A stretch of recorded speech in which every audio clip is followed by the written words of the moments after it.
सर्वेभ्यो नमो नमः। नमस्कार। एक बार फिर से आपका स्वागत है सरल संस्कृत सुगम संस्कृत में और मैं हूं प्रतिभा दीक्षित। आज के इस वीडियो में फिर से हम 30 महत्वपूर्ण प्रश्नों को लेकर आए हैं। इनमें हम मिक्स रूप से साहित्य का, व्याकरण का, शिक्षण विधियों का रिवीजन करेंगे। तो आज का वीडियो प्रारंभ करते हैं, लेकिन प्रारंभ करने से पहले अगर आप चैनल पर नए हैं और आपने चैनल को सब्सक्राइब नहीं किया है और आप संस्कृत भाषा से किसी प्रतियोगी परीक्षा की तैयारी कर रहे हैं तो चैनल को सब्सक्राइब कर लें और बेल आइकन को भी प्रेस कर दें ताकि आगे आने वाले वीडियोस के नोटिफिकेशंस आपको मिल सकें। और ये वीडियो देखने के बाद अगर वीडियो आपको पसंद आए तो इसे लाइक कर दें। अगर आपके कोई सुझाव हैं तो आप कमेंट भी कर सकते हैं। आइए प्रारंभ करते हैं। पहला प्रश्न है, श्रृंगारा अमृत शीतगु कथ्यते। श्रृंगारा अमृत शीतगु कहा जाता है किसको? स्वप्न वासवदत्तम, कादम्बरी, नैष्ठीय चरितम या फिर वासवदत्ता। तो श्रृंगारा अमृत शीतगु कहा जाता है नैष्ठीय चरितम को। किसने नैष्ठीय चरितम को श्रृंगारा अमृत शीतगु कहा है? तो स्वयं श्रीहर्ष अपने काव्य को श्रृंगारा अमृत शीतगु कहते हैं। तो ऑप्शन नंबर 3 यहाँ पर सही हो जाएगा। दूसरा प्रश्न है, कंदर्प केतु मित्रम आसीत। कंदर्प केतु का मित्र था। कंदर्प केतु कौन है? सुबंधु द्वारा रचित जो वासवदत्ता है उसके नायक हैं कंदर्प केतु। तो उन कंदर्प केतु का मित्र कौन था? श्रृंगार शेखरः, मकरंदः, वैशंपायनः या फिर विद्याधरः। तो कंदर्प केतु का मित्र था मकरंद। ऑप्शन नंबर 2 सही हो जाएगा। तीसरा प्रश्न है, रघुवंशस्य अंतिम नृपः अस्ति। रघुवंश का अंतिम नृप है, अंतिम राजा है कौन? रघु, कुशः, सुदर्शनः या फिर अग्निवर्णः। तो सुदर्शन के पुत्र अग्निवर्ण रघुवंश में वर्णित अंतिम राजा हैं। तो ऑप्शन नंबर 4 यहाँ पर सही हो जाएगा। चौथा प्रश्न है, वर्ण व्यवस्थाया संबंधे अनुचितम कथनम अस्ति। वर्ण व्यवस्था के संबंध में अनुचित कथन है। दानम ब्राह्मणस्य कर्मम विहितम। दान ब्राह्मण का कर्म बताया गया है तो ये उचित है, सही है। कर्माणाम आधारे शूद्रः ब्राह्मणत्वं प्राप्तुम समर्थवान आसीत। कर्म के आधार पर शूद्र ब्राह्मणत्व प्राप्त करने में समर्थवान था, प्राप्त कर सकता था शूद्र ब्राह्मणत्व को कर्म के आधार पर। तो ये भी सही है। तीसरा है, क्षत्रिय गुणानाम क्रमः रजस तमस सत्व आसीत। एक बार चौथा भी देख लेते हैं। वर्णानाम स्थानांतरणम अपि संभवः आसीत। वर्णों का स्थानांतरण भी संभव था, अर्थात जो क्षत्रिय है वो कर्मों के द्वारा ब्राह्मण बन सकता था, जो ब्राह्मण है वो वैश्य बन सकता था। इस प्रकार से वैश्य क्षत्रिय की आजीविका ले सकता था। तो इस तरीके से वर्णों का स्थानांतरण भी संभव था। जो इंद्र थे वो जन्म से क्या थे? ब्राह्मण थे, लेकिन कर्मों के आधार पर वो क्षत्रिय हो गए। तो ये भी सही हो जाएगा। अब यहाँ पर जो अनुचित कथन है वो है, क्षत्रिय गुणानाम क्रमः रजस तमस सत्व आसीत। क्योंकि जो क्षत्रिय है उसमें गुणों का क्रम क्या होता है? रजस, सत्व और तम। ये जो क्रम है ये होता है वैश्य में। तो ऑप्शन नंबर 3 यहाँ पर सही हो जाएगा। पांचवा प्रश्न है, भासस्य महाभारत आधारिता नाम नाटका नाम संख्या वर्तते। भास के महाभारत पर आधारित नाटकों की संख्या है 7, 8, 9 या फिर 10। तो देखिए कितने लिखे हैं नाटक भास ने। भास ने कुल 13 नाटकों की रचना की है, जिनमें से 7 महाभारत पर आश्रित हैं, महाभारत के कथानक को लेकर लिखे गए हैं। तो यहाँ पर होगा ऑप्शन नंबर 1। छठा प्रश्न है, संस्कृत साहित्य विदूषक रहित रचना वर्तते। संस्कृत साहित्य की विदूषक रहित रचना है स्वप्न वासवदत्तम, मुद्रा राक्षसम, मृच्छकटिकम या विक्रमोर्वशीयम। तो विदूषक रहित रचना कौन सी है? मुद्रा राक्षसम। इसमें हास्य का अभाव है, श्रृंगार का भी अभाव है और विदूषक का भी अभाव इसमें पाया जाता है। तो ऑप्शन नंबर 2 सही हो जाएगा। सातवां प्रश्न है, ज्वलन मित्र इति कस्य उपाधि अस्ति। ज्वलन मित्र किसकी उपाधि थी? कालिदासस्य, अश्वघोषस्य, भासस्य, शूद्रकस्य। तो ज्वलन मित्र उपाधि थी भास की। और ये उपाधि इनको किसने दी है इस विषय में हम पूर्व में बात कर चुके हैं। तो अगर आपको ये याद है या ये आप जानते हैं कि ज्वलन मित्र किसने कहा है भास को? तो ये आप मुझे कमेंट करके बताएंगे। चलिए अगले प्रश्न की तरफ चलते हैं। 8वां प्रश्न है, स्वप्नवासव दत्तम इति नाटके कति अंका सन्ति? स्वप्नवासव दत्तम नाटक में कितने अंक हैं? 5, 6, 7 या फिर 10?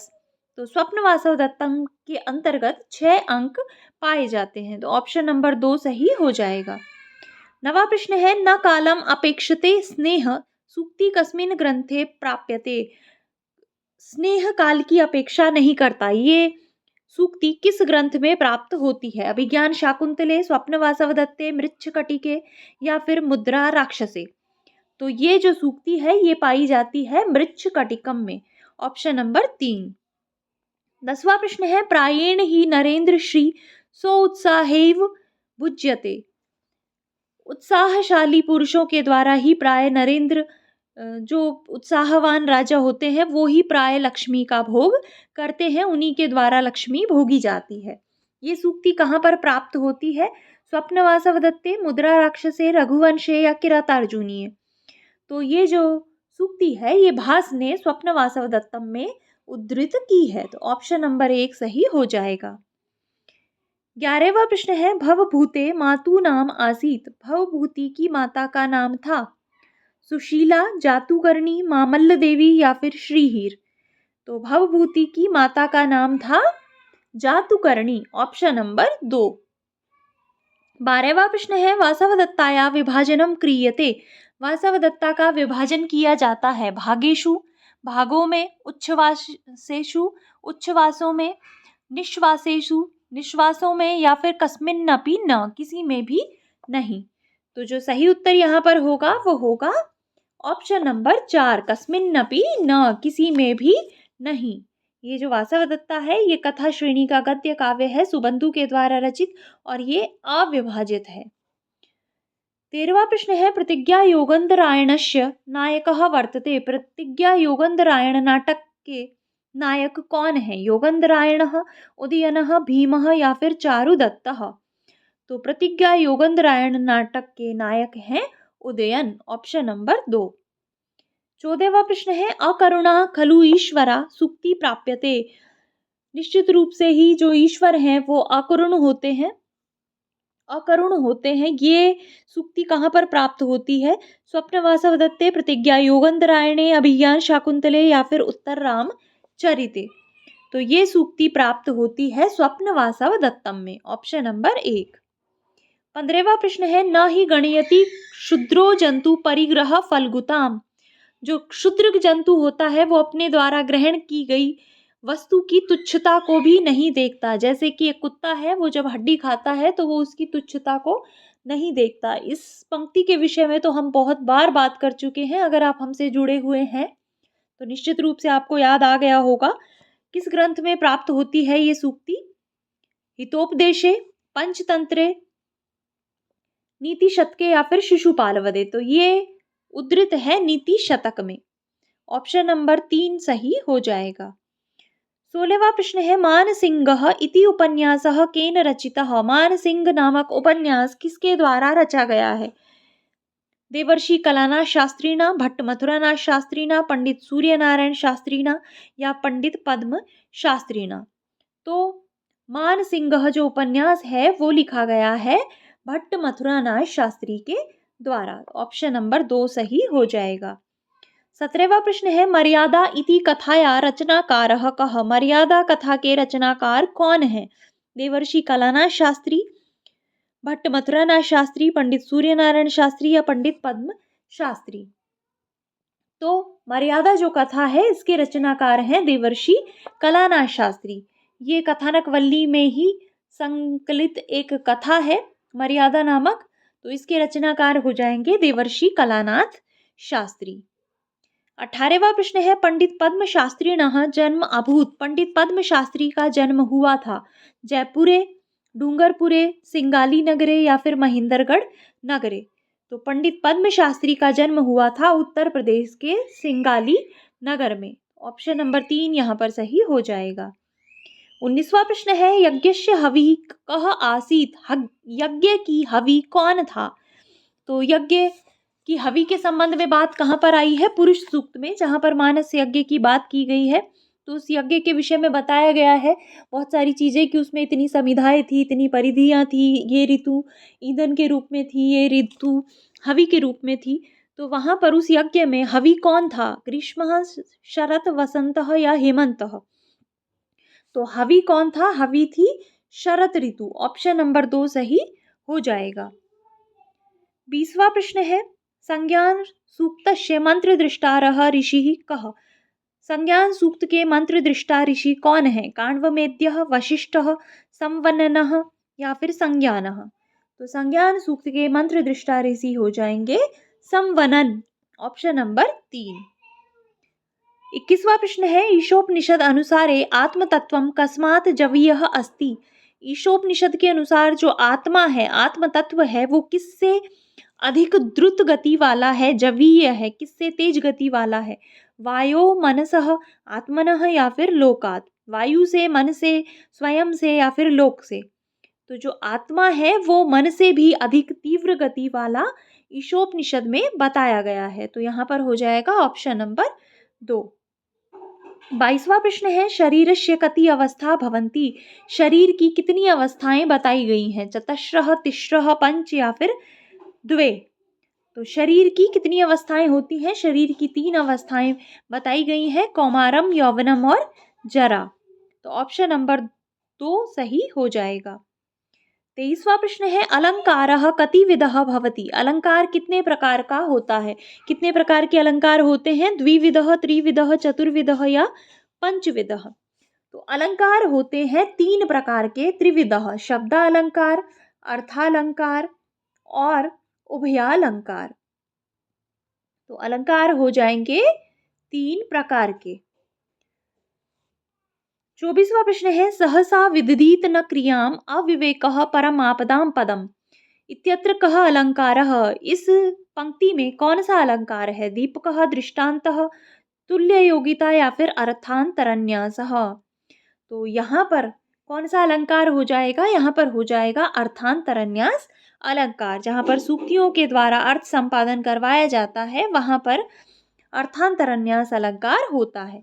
ऑप्शन नंबर 4 सही हो जाएगा। 25वां प्रश्न है, संयोजक शब्दानाम अधिक प्रयोगो भवति? संयोजक शब्दों का अधिक प्रयोग होता है श्यामपट्ट कौशले, श्यामपट्ट कौशल में, प्रस्तावना कौशले, व्याख्या कौशले या फिर प्रश्न कौशले?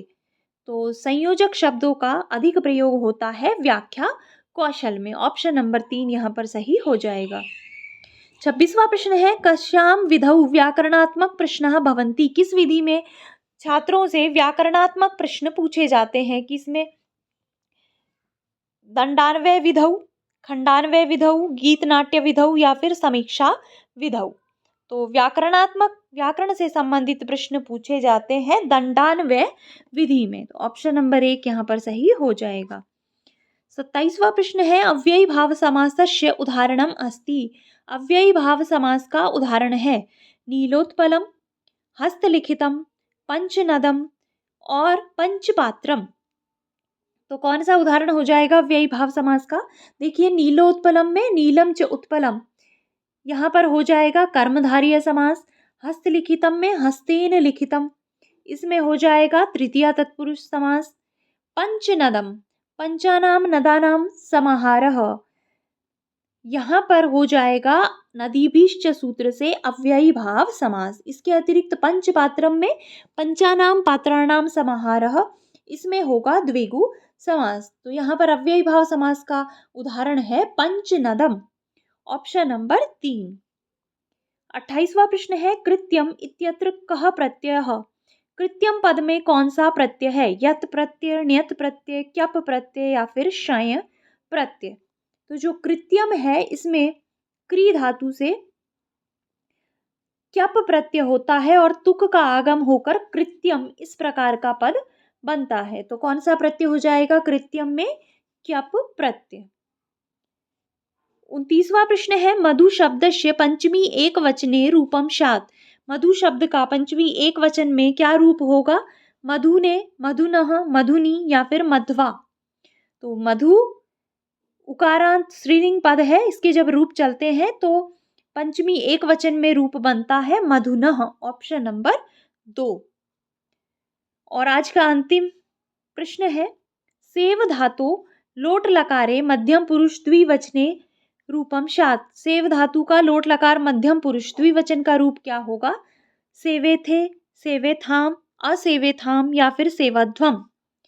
तो लोट लकार मध्यम पुरुष द्विवचन का पद बनेगा सेवेथाम। सेव धातु आत्मनेय पद है और उसके रूप लोट लकार में चलते हैं सेवताम, सेवेताम, सेवंताम, सेवस्व, सेवेथाम, सेवध्वम, सेवई, सेवावहई, सेवा महई। तो द्विवचन में क्या हो जाएगा मध्यम पुरुष में? सेवेथाम। तो ये 30 प्रश्न थे आज के। आशा है ये आपको अच्छे लगे होंगे और ये आपके लिए उपयोगी भी सिद्ध होंगे। तो इसी आशा के साथ इस वीडियो को यहीं पे समाप्त करते हैं। अगर कोई ऐसा विषय है जिसको कि आप प्रश्न के रूप में नहीं पढ़ना चाहते, अपितु डिटेल में पढ़ना चाहते हैं, रिवीजन के रूप में पढ़ना चाहते हैं, अगर कोई विषय आपको ऐसा लग रहा है तो आप कमेंट कर सकते हैं। ये जो सीरीज है ये ऐसे ही अभी मैं कंटिन्यू रखूंगी जब तक हो पाती है तब तक। इसके अतिरिक्त अगर कोई और विषय आप डिटेल में संक्षिप्त रूप से रिवीजन के रूप में कैसे भी पढ़ना चाहते हैं तो आप कमेंट कर सकते हैं। तो आज की इस वीडियो को अब यहीं पे समाप्त करते हैं। मिलेंगे नेक्स्ट वीडियो में। धन्यवाद।